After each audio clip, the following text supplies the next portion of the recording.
So this idea is basically the idea that the church makes the Bible. And I would say that the church doesn't make the Bible makes the church. The Bible is not a product of the church. The church is a product of divine revelation in Scripture. First and foremost, Old Testament Scripture, right? When you read 1 Corinthians 15, what does Paul say? Well, he's recounting this creed that was given to him, that Christ died, what? According to the Scriptures, that he was buried, and that he was raised on the third day, according to the Scriptures. You have this grounding within God's revelation of Scripture. And in that way, when Paul says to Timothy, all Scripture is God-breathed and useful for teaching, for reproof, all of these things, he's not talking about the New Testament, even though I think it applies, but he's talking about the Old Testament Scriptures. And so the Old Testament Scriptures are still building the foundation for the church. Now, the apostolic period, Jesus' ministry, all of these things, they're fulfillments of things that were in the Old Testament. And so they're the groundwork, this apostolic period, for the building of the church, but it's Scripture that forms those things. After the apostles die, and the early Christians are talking about what books should and shouldn't be Scripture, their main criteria is, does it have apostolic authority? Can we tie it to either someone who knew Jesus or someone who knew Jesus? Why? Because that period has a level of credibility and authority. And where do they then, once that conversation has settled, where do they then find the authority? They find it by looking towards the Scriptures, right? Like the Bereans do. When Paul comes to tell them about Jesus, what does it say they do? They search the Scriptures to figure out whether what he's saying is true. And so in that way, I would say, once again, the church is a product of Scripture. Scripture is not a product of the church. And then you have, so I think it was, it might have been Bruce Metzger. It might have been someone else. But there's this quote that the Bible is not an authoritative list of books. It's a list of authoritative books. So the list of books at the beginning of my Bible, if I turn to the beginning of my Bible and I see, oh, here's this table of contents right here. That's not authoritative. That's not inspired. It's the books that are inspired. So Chuck Hill, who teaches at Reformed Theological Seminary, he puts it this way. He says that the early church didn't choose the books as much as they recognized the books in the same way that you recognize your parents as those that, were responsible for your creation and birth. You don't choose them. Okay. So asking, why did you choose Matthew, Mark, Luke, and John to the early church is like asking, Melissa, why did you choose your parents? You didn't choose your parents. You're a product of your parents. And so when we talk about the Roman Catholic Church, once again, I think that the category is anachronistic, but talk about them giving you the Bible, I think what that completely misunderstands is that the authority that the Scriptures hold is that which establishes what the church is and even makes sense of it. So the whole reason we have this church structure, this hierarchy, we talk about biblical leadership within the life of the church. A healthy church is one that looks at how Paul describes how the church operates. This all comes from Scripture. How we talk about how we deal with church discipline, and we look to Scripture for that. So these are conversations that are centered around Scripture. The Scriptures formulate the conversation about the church. The church doesn't then give Scripture the ability to say what is and isn't true in that regard. I mean, it's just kind of mindless. It's weird, too, to be a textual scholar. I'm not knocking his textual studies, and I appreciate him destroying that goofball Billy Corson. But every textual scholar should at some point think, well, who put the books into the Bible, known as the books known as the Big Book Bible? Like, did it just come together magically? Was there any human synergy or decision involved in that centuries post-apostolic decision about what books would go in the Bible?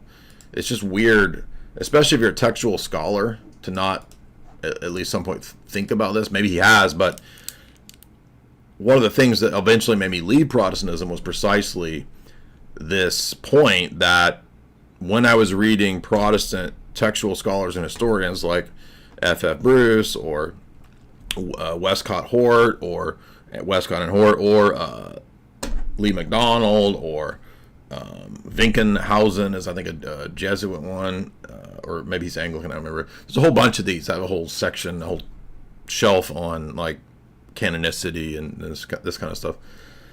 They all admit the role of Yaroslav Pelikan, too, his book, Whose Bible, Which Tradition. They all admit that tradition is absolutely necessary, both to knowing the authorship of the Gospels and the texts, and which ones were considered authoritative and included in the canon. I mean, it's just ludicrous to me that people think they can do textual studies and they spend their life studying these things, and that's what's expected of everyone to know the truth.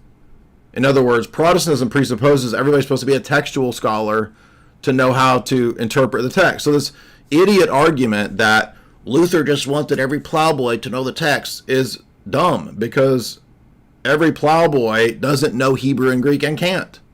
But the Protestant position assumes that you got to know Hebrew and the Greek to really know the meaning of the self-authenticating, self-attesting, perspicuous scriptures. Do you not see how silly that is? Sola Scriptura. I'm coming out of Protestantism, and so I had a couple things to think about. And the question that you posed last time was, how do I know, sure, not as a Protestant anymore, but when I was a Protestant, how would I know that Matthew wrote Matthew? And I would I was thinking last night, I was like, well, can a Protestant say that by the evidence of scholarly opinion that we can see that Matthew wrote Matthew, which I guess those scholars they would have to defer to the church anyway, so... The evidence is going to be based on the historical transmission, preservation, and self-knowledge that the church in history has. That's the point. So it's missing the point to say, oh, well, I can go to the consensus of scholars. And by the way, there's tons of liberal scholars who probably don't believe that. So how is that going to help anybody figure out canonicity? Apostolic authorship is only one of the elements that would go into why Matthew's gospel be included. There'd be other things too, like was this gospel read in the apostolic sees? Was it read in the majority of the sees throughout the empire? Was it read in the lectionaries, which are liturgical readings and daily readings in the churches? All of these would be elements as to how and why the church would or would not have included various books within the Bible. And the point is that there's no fallible means to base the Bible on without ending up with a fallible collection, and thus the Bible becoming fallible. So every Protestant who wants an inerrant, infallible Bible is just continuing to spin the hamster wheel, missing the point that the argument is not just, oh, you need a church to tell you the canon. The argument is that you cannot actually get the autographa, the ones that Paul wrote, the ones that Matthew wrote, without assuming that the church within history, after the death of the apostles for centuries, accurately preserved, copied the Bible.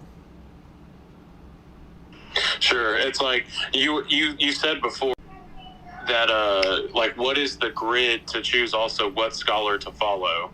So if you're a Protestant, since you don't have really epistemological kind of lens to point to, like, oh, well, I have an infallible source because, Sproul says the dumb axiom, fallible collection of infallible books. I have to sit there and claim, well, I guess it's just fallible means that get me my infallible books. That doesn't make any sense. No. I'm saying the Protestant would have to sit there, and if they were honest with themselves, they would say, okay, I received my books, my 66 books, the Protestant canon, by fallible means, by the means of the scholars that I pick, the history that I pick. Right, so it's a non sequitur to then say that if the Bible is based on that, then it can't be infallible. That's what I'm saying, yeah. But, yeah, it's just chaos. Okay, that's the question I had. Thanks, man. Mm-hmm.